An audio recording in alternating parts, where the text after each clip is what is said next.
Thanks very much, Lawrence. So we seem to have at least one picture and me speaking, and everyone can hear that. That's fantastic. Now, if you missed the introduction, basically what I've done is I've managed to get a few of the other YouTube fly tyers to put together some clips. So this evening, what I want to do is show you a couple of tips of my own, some tips from Steve Cullen, Tim Joyce and Rick Pasek, and hopefully a few of the experienced tyers that we have on this evening will be able to share some of their own top tips. So I'm going to press the button now, and hopefully tip 1 is going to appear on your screens. I'll keep my fingers crossed. Okay then, I want to kick us off with the first tip of the evening. So we've all done it. It doesn't happen to me often, this actually, because I use nano silk and it very rarely lets me down. But a lot of people like to use the classic tying threads, and if you're using a lighter thread, and this one's at 18.0, sometimes when you're finishing off the body, and if you're a bit heavy handed, this can happen. So what's happened is the thread snapped and I'm left with this. The fly's incomplete. Now the tip is to grab your hackle pliers and just grab the end of the thread, just to keep some weight on it so it's not going. And while you've done that, you can add a little wax to your thread, and if you bear with me,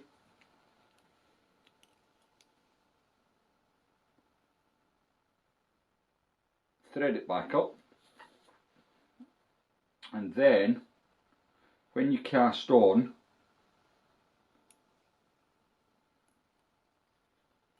you can grab the end of your loose thread,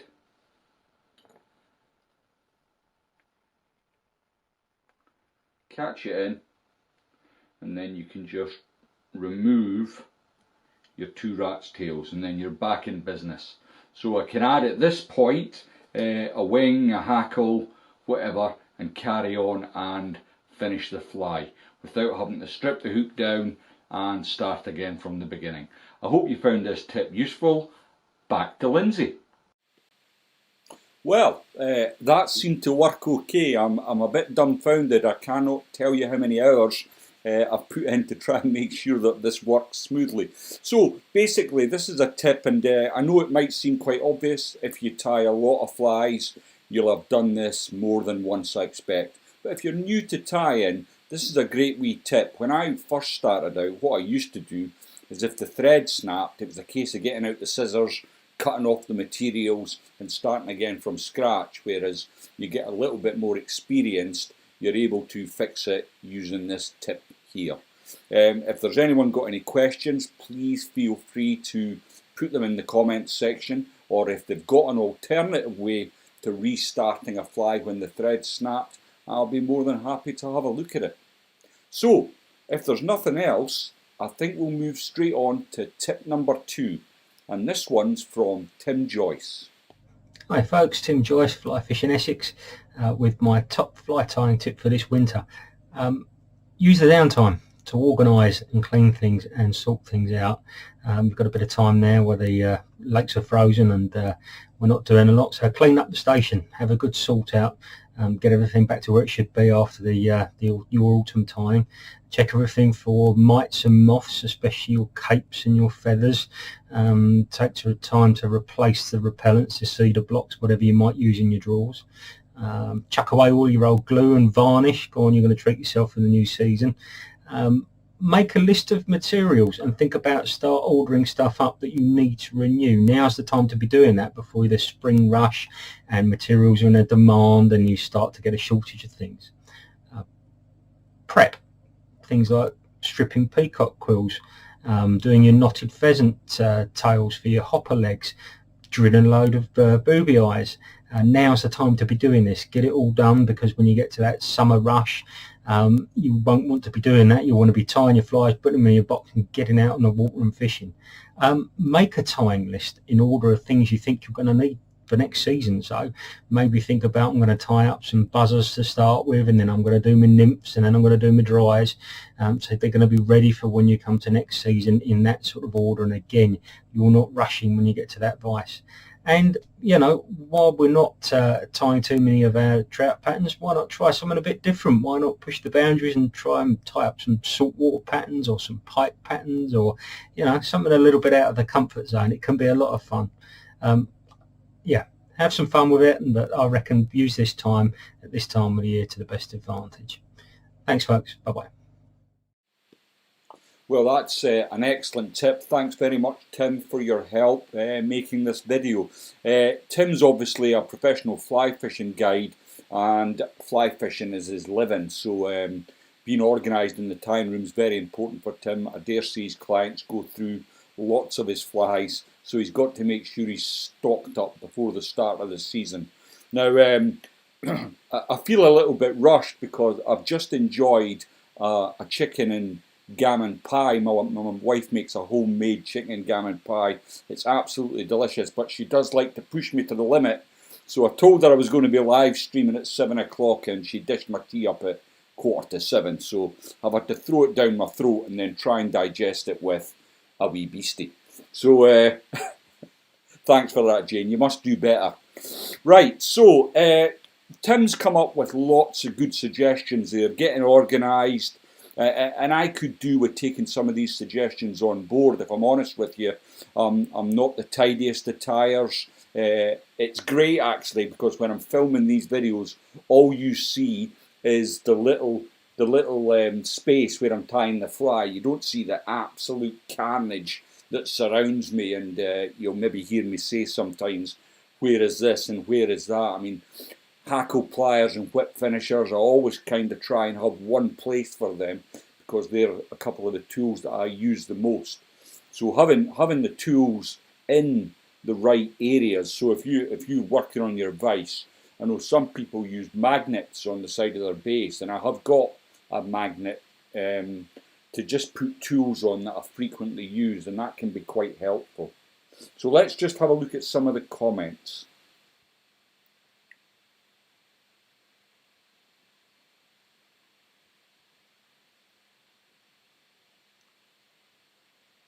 That was a great tip by Paul. He was saying, so when you snap the thread, you can put some super glue on, just wrap it round, and that's great. But I'm a wee bit worried that you get super glue all over your hands, and then when especially if you're at the stage where you're putting on hackle feathers, you just need to be a wee bit wary of that one, I would say. But a great tip, Paul. Thanks very much. Doing away, Willie. Doing away.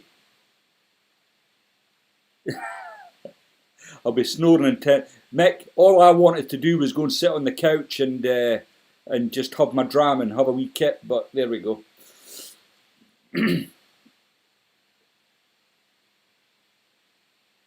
Okay, so there doesn't seem to be any more questions or suggestions. So if there is anything, please do stick it down there in the comments. I use a piece of wood and drill holes of different sizes. Or like a tool tidy crappy jig. That sounds like a pretty grim name. Can I call you something else? But yeah, I've seen tool caddies and they're great until you take the tools out of them, and then they're not so good. What I find is I've had lots of tool caddies in the past, and you know they've been a great idea. Like, I've got to buy that. That's the one.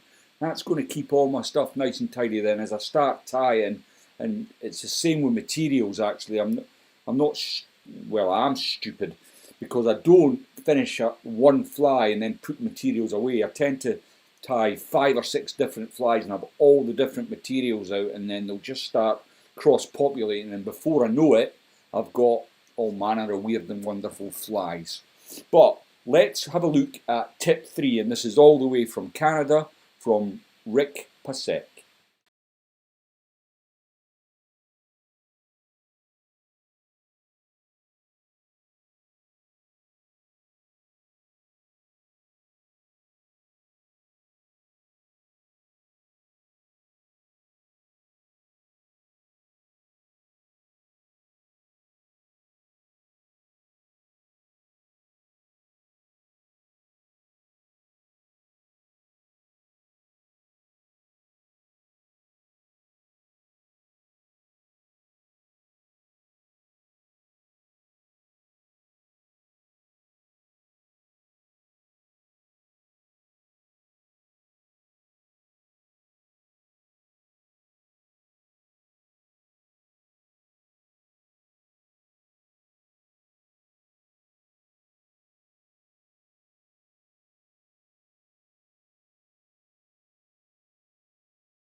Okay, folks, I've just been told there's no sound, so I'm just going to have a wee steward's inquiry into that. And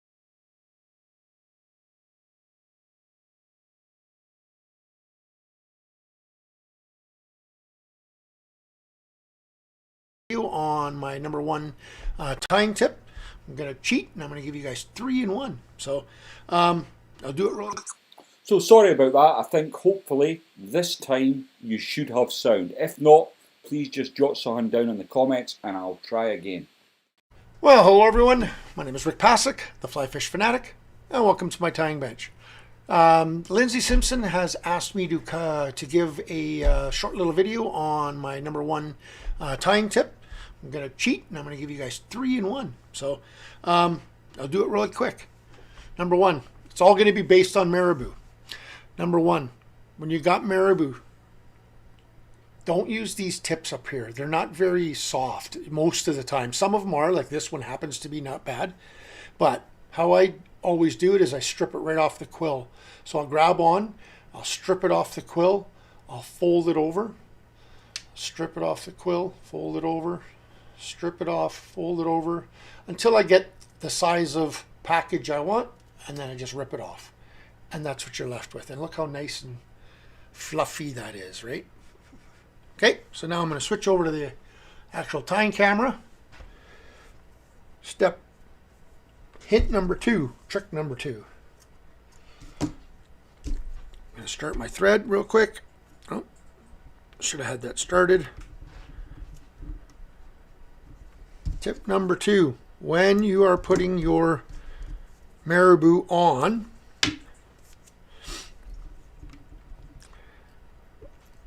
I'm just going to get it on here. I'm not worried about what it looks like at the front because it's not a real fly. At this point, Maribou has a tendency, when you're stripping it back, Maribou has a real tendency of wanting to foul itself. It wants to twist underneath the hooks. So go behind, under, pull forward towards the eye, go over top. Go behind and under, pull towards the eye, go over top. Behind and under, pull towards the eye, and over top. I like doing it 3 times. So that's trick 2. Trick 3, never, ever, ever, ever, ever cut Maribou. Always either tie it into the right length, or if you've tied it long like this, I'm going to go there, roughly, let's just say, and I'm just going to pull it up. That way you've got it's a nice length, but it's not a perfect cut, and there's nothing in nature that looks perfectly cut like that. So you want to make sure you pull it, don't cut it. Alrighty, so that's my tip of the day. 3 tips actually. So thanks Lindsay for inviting me to do this, and tie lines everybody. so that's a few tips on Maribou from Rick. There's a couple of things there that I would like to have a dram and a chat with Rick over, because I think that the very tips of the Maribou feathers, I would never throw them away. I really like them for flies such as cormorants and red devils. I think the very tips of them Maribou feathers are the most mobile out of the whole feather.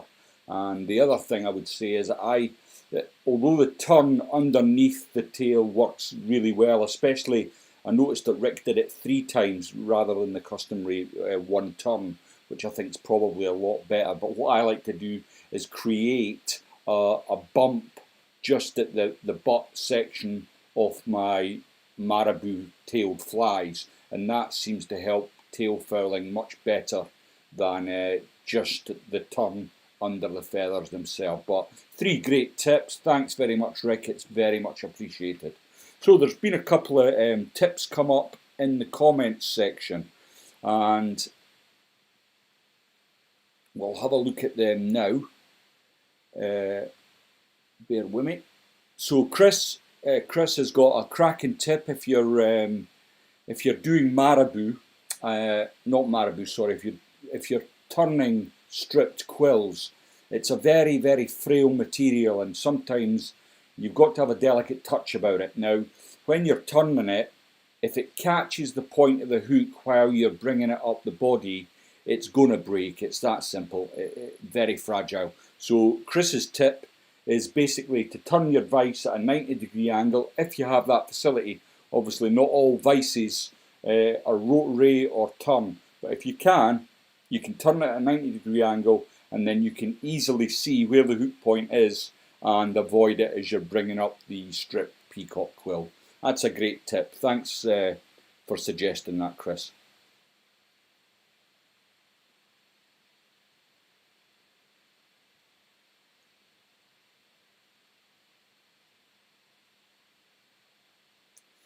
Paul, new supplier for Black Maribou. Yeah, I've got a couple of packs of the comp candy stuff left, and I really like that. And I'm messing about with different cameras here. It's killing me. It's just too much for my old brain to work. So yeah, a replacement for the comp candy Maribou. I love the comp candy stuff. Mark McEwen, it was a labour of love for him, and he really made some great stuff. Now, I've got quite a stack of it because I got a load of it when he first started out dyeing the materials.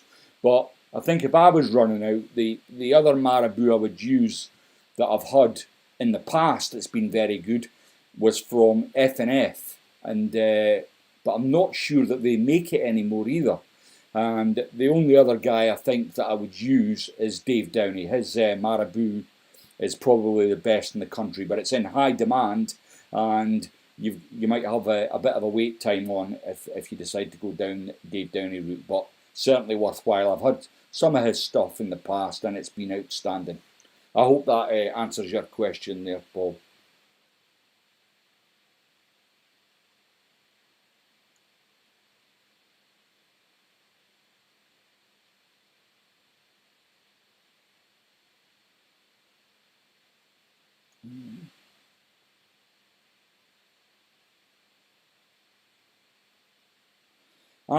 Rob, you can always. That's the thing with fly tying. If you're of a mind to, you can always do something with your waist. I've seen a couple of guys in the past as a kind of challenge, I suppose, use their waste basket and try and get a fly out of it, and some of them have been really outstanding.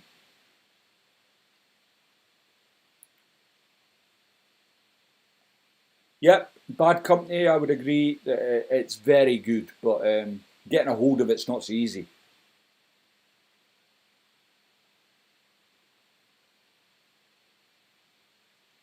Yeah, now, so Glider Boy, I'm not sure if you've had any Maribou off of F&F recently.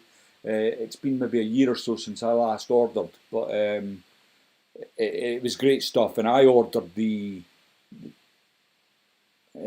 what was it called? I think they called it Baby Pink, but it was perfect for the Candy Floss Booby, and I tied quite a lot of them, so that was great.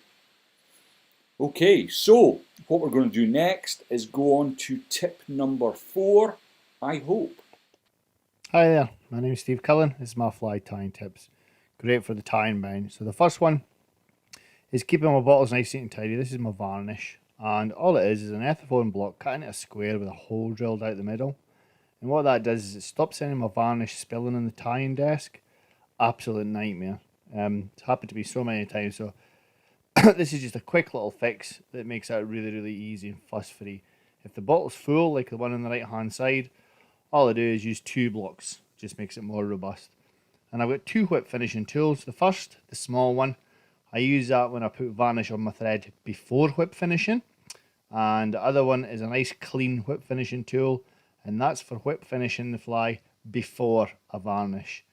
That's my 2 top tips. I really hope you enjoyed that.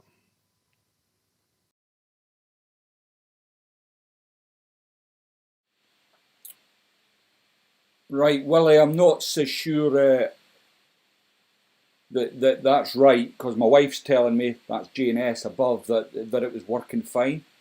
So maybe it's the volume on your machine, I hope. Can anyone else confirm that Steve's tip did come over on the video okay?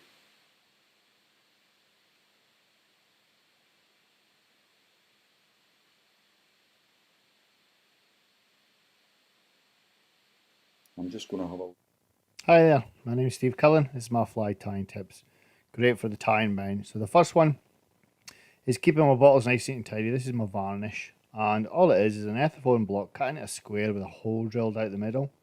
And what that does is it stops any of my varnish spilling on the tying desk. Absolute nightmare. It's happened to me so many times. So Willie, it must be your sound, pal.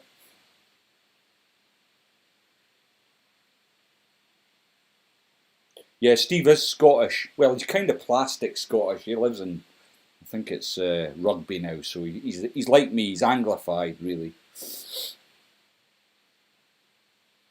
Excellent. So, Steve's tip, obviously this video is not put together over, I didn't just come into my office here, slap on the video and away we went. So I got this tip from Steve in the new year, I think it was. And as soon as I got it, it's something that, it's as he says, it happens all the time. And as he says, it's a nightmare because it gets all over your vice, all over your materials. And as soon as I seen it, I thought I must do that, and I've not done it yet. But tomorrow, I promise you, I'm going to definitely do that tip. I think it's a great idea because I use the old bottles, these sort of bottles, and I'm forever knocking them over. And if all it takes is for you not to put the lid on correctly, and the next thing you're swimming in UV resin or varnish or whatever the case may be. So we'll just go back to the comments section.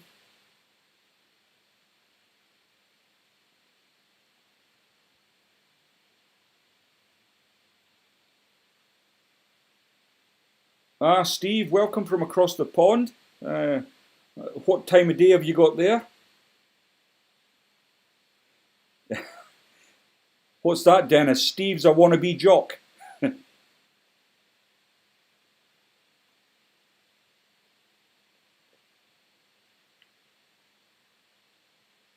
Steve's tips came out. Yeah, I gathered that. I thought it was good. Best tip if you use the dining room table. Oof. Aye, back in the day, I used to use the dining room table, and we had a wooden dining room table, and I would always put like a towel or something down just to make sure I didn't chip the table or that. But then, of course, I had children, and after that, nobody gave a shit about the dining room table. It just, I could have played soccer on the dining room table, and nobody would have cared. But yeah, you're right. If you've got a good dining room table, and if that's all you've got to tie on, then yeah, a fantastic tip. Early afternoon, Steve. It's just gone about 7:30 now, I think, here in the UK.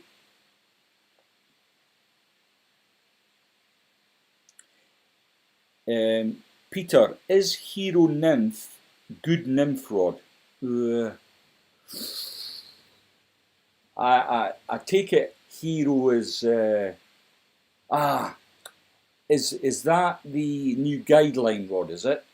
You need to try and give me a clue. I'm not. It's quite a new rod out, isn't it? So they've added to their Still Maniac range. I think it's the guideline. I've never used it, to be honest with you, Peter. But if you wanted to reach out to Steve Cullen, I know that he's an ambassador for Guideline, and I'm sure he would give you some great advice on its pros and cons. Yeah, I'm really looking forward to coming over to do the Irish Spring Fair, Dennis. It'll be great to meet you in person, and I'm hoping to make a video while I'm there, and if I can borrow a fishing rod, I'm hoping to get a wee fish on the pond as well. Do you think curved hook has any advantages certain circumstances will catch more than straight buzzer or no different? Boat pattern argument. Well, I've got a system with buzzers. So if I'm going to move them, Paul, what I tend to do is if I'm fishing them on a washing line, for example, and I know I'm going to be eking it back, I'll fish them on straight shanked hooks. If I'm going to fish buzzers under a bung, I'll tend to always fish curved. And you know what? I am absolutely positive it makes not a blind bit of difference. But it's just one of them, you get into what works for you. And I think when you have that confidence in a method and patterns, you tend to just keep coming back to that. I hope that answers your question, Paul. Vision, Marco, yeah, you're right. Vision, they're doing a series of rods called the Hero. I did see and have a go at the Hero Reservoir rod, but it was as I get older, I find my shoulders really suffer with really fast action rods, and a lot of the time, and that's why it's such a challenge to go and do these Pike and Zander videos. And when I was out in America recently, when you're hoying a 9 and 10 weight rod around all the time, it's not good on the old joints. But yeah, the Hero is a bit stiff for me for everyday reservoir fishing. Oh, I didn't even know you'd gone, Mick.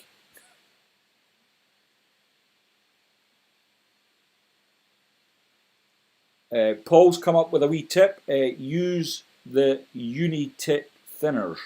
Makes the varnish last much longer.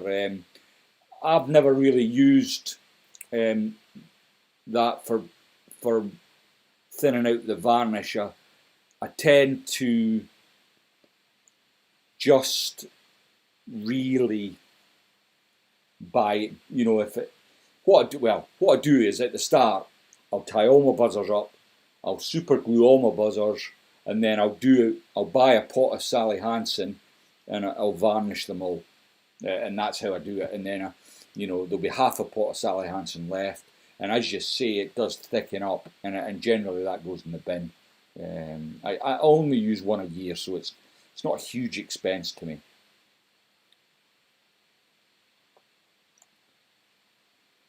I've just not got my screen quite set up properly, so I've got to keep flicking between the chat and what's happening.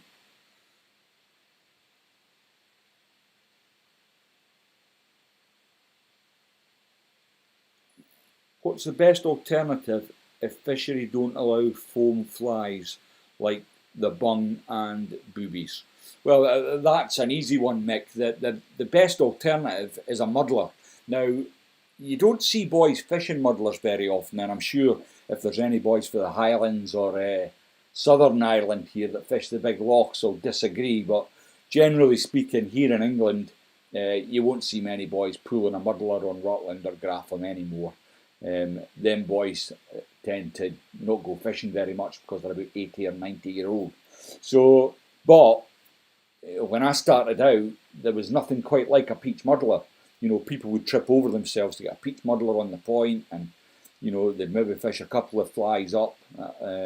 This is long before the time of the blob started taking over the competition scene in loch style fishing, full stop.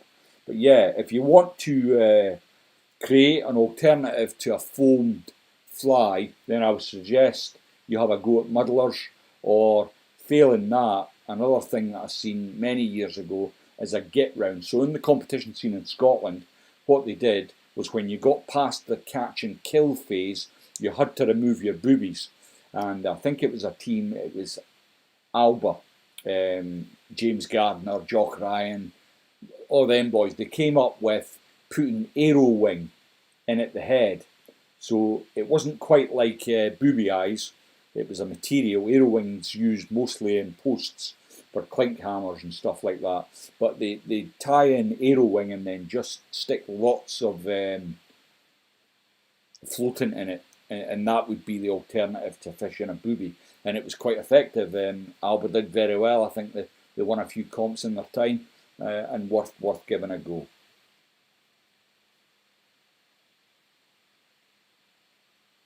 Yeah, John, it's well worth keeping the tips. I think they make fantastic ends for a tire fly, and you might want to look it up after the stream's finished. It's called Peter Harrett's Red Devil, and that's not quite the pattern, by the way. I couldn't divulge that.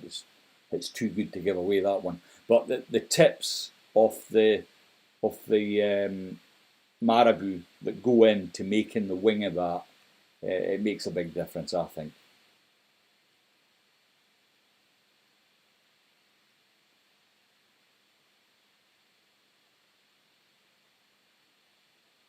Aye, Robbie, I dare say you'll not be too keen on putting your age in that wee chat box there, but as I say, there's not that many boys use muddlers. I mean, the thing is, muddlers, I won't say they're difficult to tie, they just take quite a bit of practice to get them right.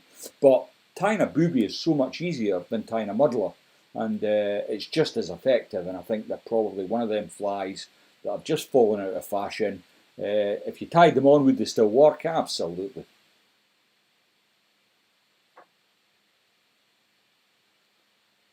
Aye, Paul, like I say, they've still got their place without a doubt.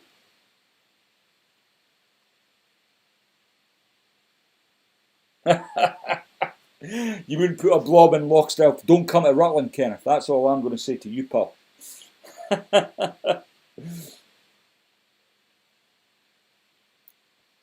You'll not get past a car park, pal. Scare the bejesus out of you. You're still a whippersnapper, Robbie, 70, but you see where I'm coming from. It's a fly of yesteryear. So if we want to move on to I don't want to keep you all night, gents and ladies, if there's any ladies on. Well, my wife's on, so she's a lady. You're late. You're too late. I'm just about to do the last tip, loyalist. Christ's sake. Here we go. Tip number 5 then, if it works. Hi guys, I'm back again. So, my last tip of the evening. When you've completed your work of art of a fly and you want to finish the head, there's several ways of doing it. You can use varnish, super glue, or as I like to do more often than not is use UV resin. Now the Solaris Bone Dry comes with a brush which is very thin, and I can be quite precise with it, but today I don't want to be precise. I want to just show you that sometimes when you've clogged up the eye, you're still able to save it at this point. What you can't do is get any resin or varnish onto your feathers on the body of the fly, because that will be sucked up through the feather fibres and cause it to ruin the fly. So my tip is, get yourself a cock hackle fibre, strip the fibres from the stem, and before you cure your resin, or before you set it aside to dry if you've used varnish, just run that feather through. Just take away any loose fibres, and then you can zap it with your torch and ensure that you have a clean eye. There is nothing worse than turning up to fish and you take a fly out the box that's all clogged up with glue. You spend ages trying to clear it, and even once you've done that, very often or not, it's not right and it ends up cutting through your tippet. I hope that tip's been useful to you, and again, back to Lindsay. I'm back. Well, I hope that was a useful tip. Now, just let me to elaborate on the tip itself. There is nothing I find worse, more infuriating when I'm on the bank side, or if I'm stood in a river, or even if I'm in a boat. I get a fly out, I go to tie it on, which takes some considerable effort with these peepers, and the tippet won't go through the eye because I've failed to make sure the eye was clean before I'd finished off and put it into my boxes. And there's nothing worse, you know, the next thing you're getting another fly out to try and clear the hole because you've only got one fly left, and it becomes an absolute nightmare. Now, this has happened to me. I've done that very thing that I've just said there. I've got a hook and then I've tied on tippet, caught a fish, snap, because the varnish does grind into your tippet material and snap it. If you're tying your own flies, there's really no excuse for the eye being covered with varnish or UV resin or whatever you're thinking. So what I'm going to do now is we'll go back to the comments. If anyone's got any more top tips, please do put them in and we can chat about it. And if not, we can call it a night, and I'll let you boys get back to EastEnders or bathing the kids or whatever your poison is.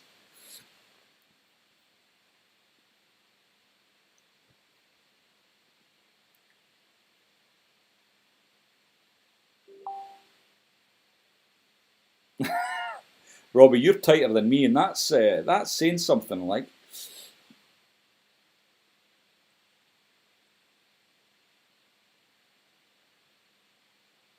Oh, everyone thinks I'm dead tight, don't they? I'm a bit tight, like, I've got to say. Still. If in doubt, for feathers, pulling up resin, put resin on thread and then whip finish.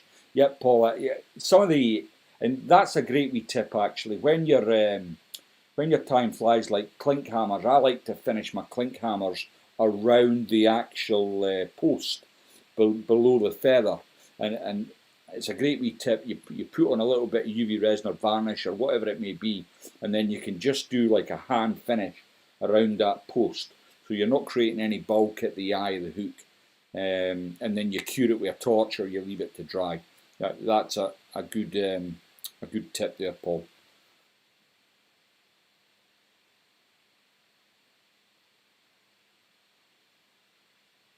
Yeah, Mick, I can only imagine. I did see up on an earlier post, I might have missed, I was asked if I was going to the BFFI this year, and sadly I'm not going to make it at all because on the Sunday I'm going to be going for lens replacement surgery, and it's a long way to drive for one day, and I don't really want to do it. I'm nervous enough about getting my eyes fixed without worrying about driving up to the BFFI, but I'll be back again next year.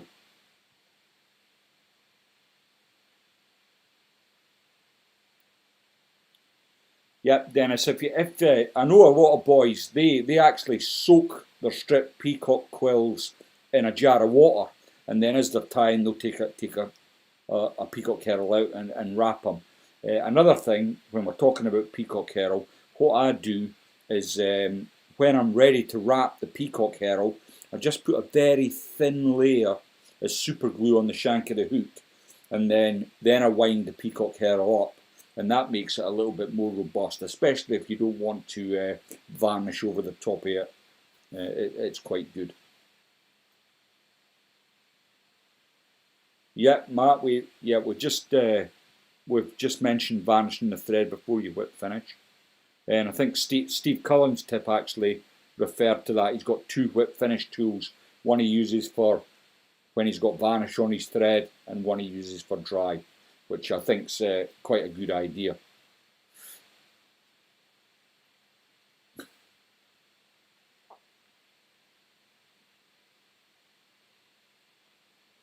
Squeak when you walk. I don't know about that, Paul. I was accused once. Somebody said to me if I stuck a lump of coal up my arse, it would be a diamond in 2 weeks.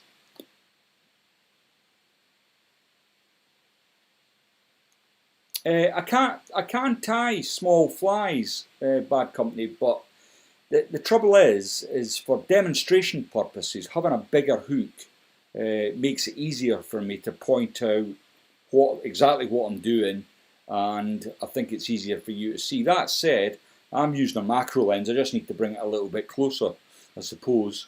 At the moment, I'm tying flies down to size 20 at its smallest, and I struggle with that nowadays. But hopefully after the peepers have been fixed, I might be able to do smaller flies again.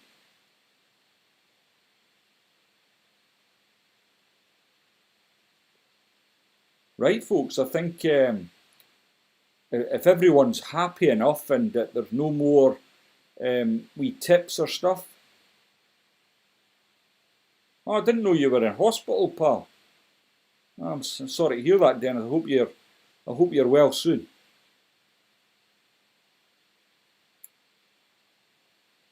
Right, I think, folks, I think that's all she wrote. So, oh, wait a minute. Paul's just come in, lastminute.com.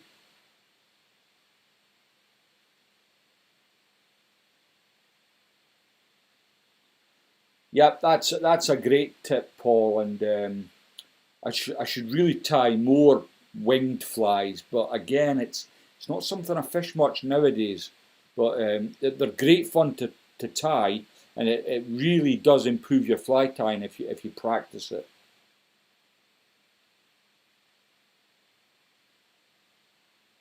Oh, there's loads of questions now. There must be a lag in the chat. What's the difference when using a downwards and upwards facing dry fly hook, mate? Downwards. Kevin, I'm not quite sure I understand that question, pal. Do you tie perdigons, and if you tie them, on which sides of hooks? Clement, I do tie perdigons. To be honest, I don't catch a lot of fish with them. I've never had much success with them, but anything from size 16 down to size 20. And I find the size 20s work really well, but I've not had much joy on the size 16s, I've got to say.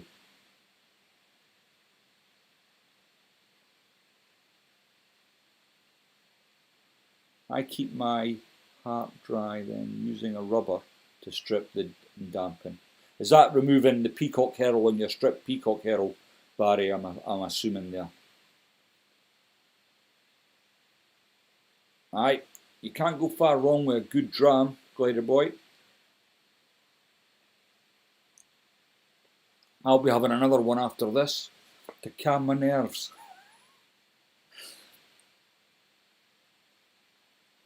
You don't have to talk to me about PC issues, Jerry. I've had them for weeks. To be fair, this so I'm new for editing all my videos, and I'm doing this live stream. I've got this MacBook Pro, and I've had it for about 7 years, and it's still doing okay. I'm very pleased with it. Ah, you're very welcome, Marco. Instead of using the usual standard hackle pliers for delicate, light hackles such as partridge and other soft hackles, use the plunger style such as you use in fly displays. Alan, I've tried that, mate, and I couldn't get on with it. I don't know if it was just how it feels in the hand. Let me find my hackle plier. So I only use one kind of hackle plier, and I don't know how you'll see it there, but it's a C&F one, and I've got 2 of these, and I've tried all other manner of hackle pliers over the years, and I just can't. I think it might be the soft rubber. I kind of feel like when I'm using this, I've just got a lot more control over the pressure I'm putting on the hackle. I did try using one of the fly. I might have one of them lying around around. Oh, it's over here. Yeah, one of these things you're meaning, eh? And if I do it that way, yeah. And what you do is you can use that, but I just can't get used to the way it feels. But thanks, Alan. I mean, if it works for you, great, and it's cheap as chips, you know. Ah, you're welcome, Dennis. Where you can get tying thread cheap. I'll tell you what, loyalist, here's the thing. If you buy cheap, you'll buy twice. Mark my words on that. Just spend the money, buy yourself a spool of nano silk, and you'll no look back.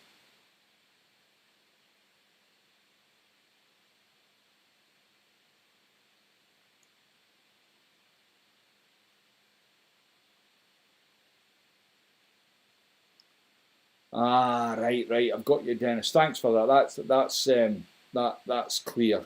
So the up-eyed dry fly hooks, compared to I would say the modern dry fly hooks, which are a straight shank and then the eye comes out at the front.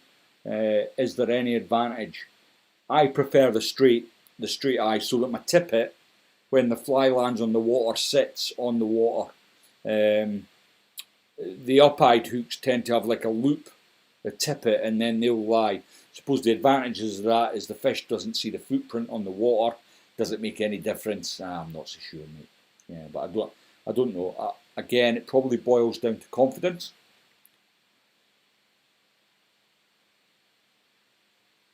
Thanks very much, Peter. I've got to say, I'm cacking my pants.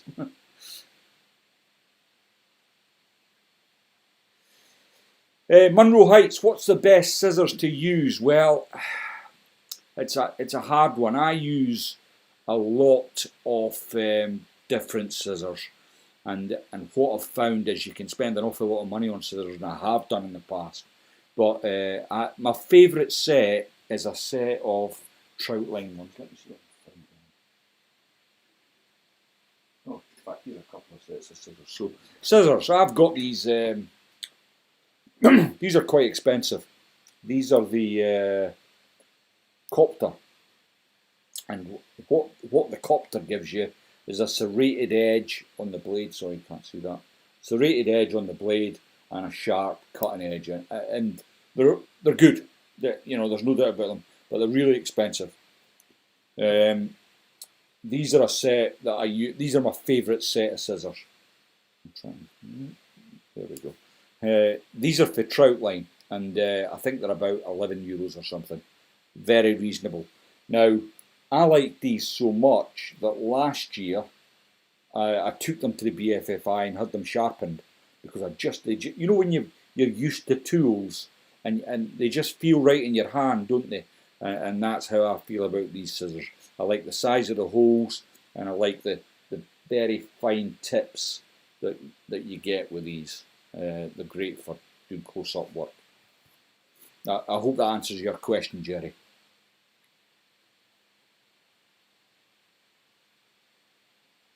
Oh, thanks, Michael. That's cheered me up a bit. My next door neighbour's had the eye surgery, and he said you'll never look back.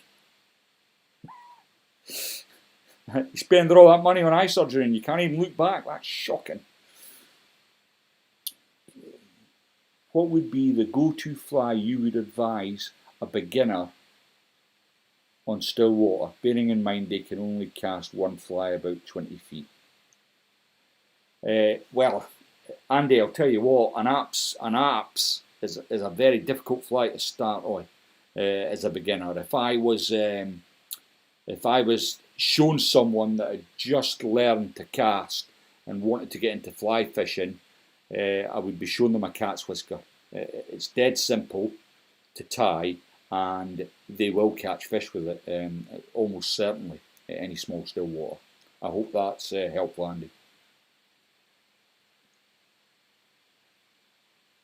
Jim, I'll leave that for the audience. I've got no idea what people use to dye deer hair to black or green. I tend to just cheat and buy it. Thanks, Steve. I tie upside down sedges on old dry fly hooks in orthopedic.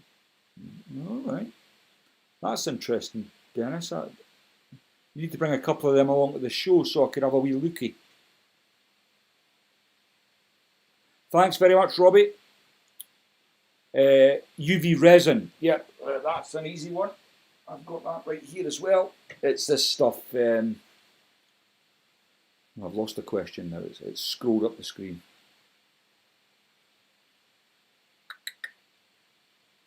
Somebody did ask about UV resin. I'll find it in a second.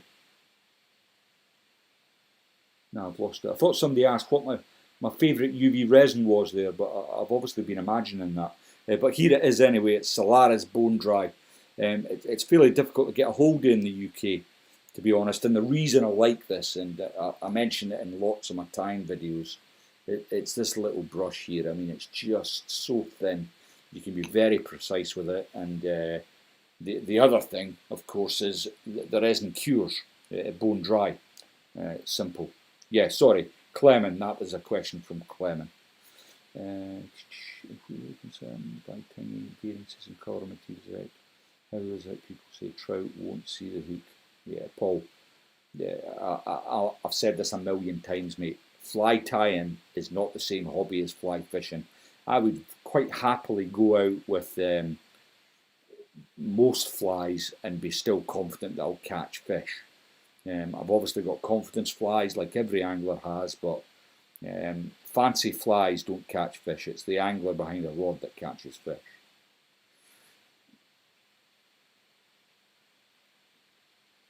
Paul, I think there's absolutely no odd between black nickel or the old Camazan colour. No odds whatsoever.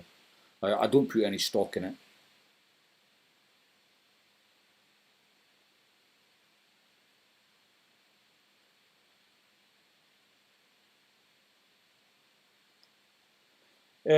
Jerry, the nano silk, it's got its fans and it's got its haters, is what I would say. It's like everything else. So Steve Cullen, for example, I said to him, why don't you use nano silk? And he said to me, well, it's that bit where you've got to put super glue on the shank of the hook.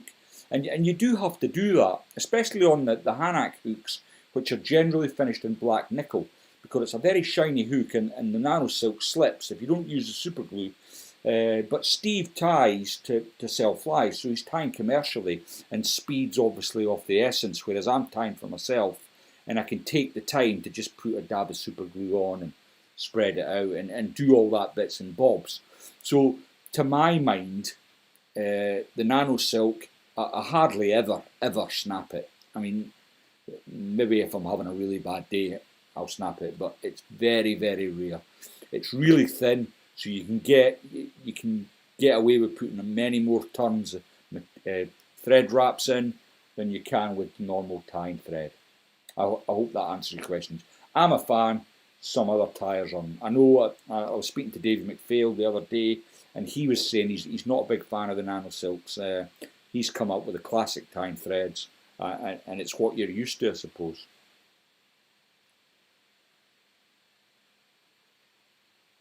What about the damsel? What about the damsel, Barry? Did I miss another bit of that question? No. I started fly tying to save money. Jim, you poor deluded fool.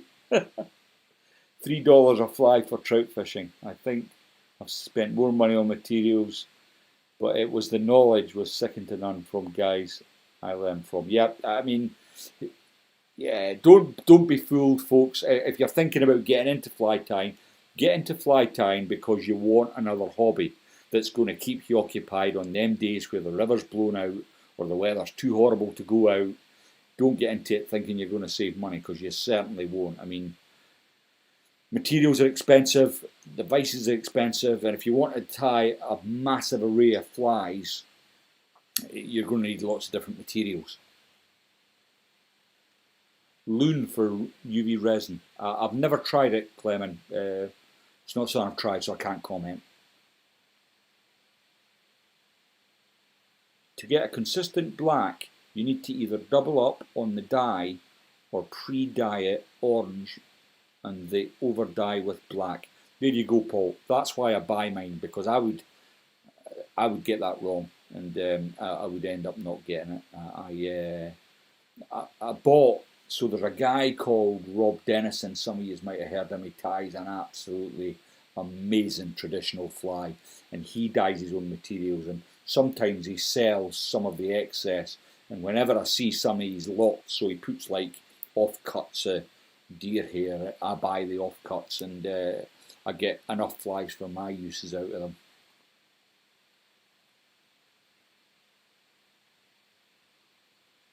Ah, right, Jim. Yeah, you must get plenty of good feathers as well.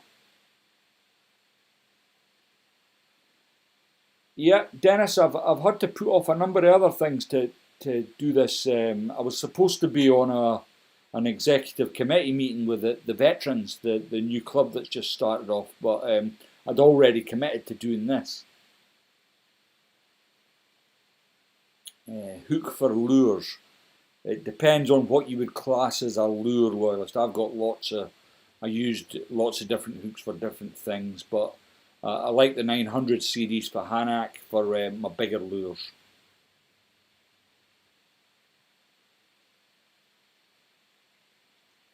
Yeah, you've got to. I mean, I don't exclusively use nano silk. I mean, I do like it and I use it a lot, but some patterns just need different threads. Like, for example, the Candy Floss Ruby. I only ever tie with Uni Fire Orange in 6/0 for the Candy Floss Ruby.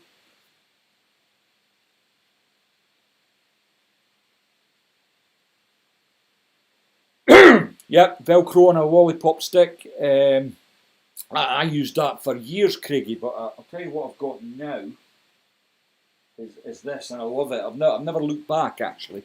It's a stone flow product, and it's got like a, I can't get this in front of the camera. So it's got a comb for deer hair, and it's got a Velcro brush just at the top here, and I love it. A great thing to have at your vise, by the way.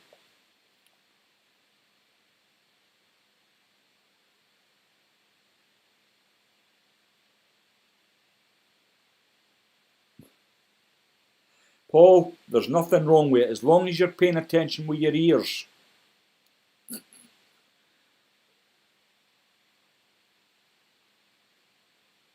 Aye, Barry, I couldn't agree more. As far as I'm concerned, Davy McPhail is the gold standard when it comes to fly tying. I don't think there's very much that boy canny tie. Just amazing. And I've learned lots from watching him.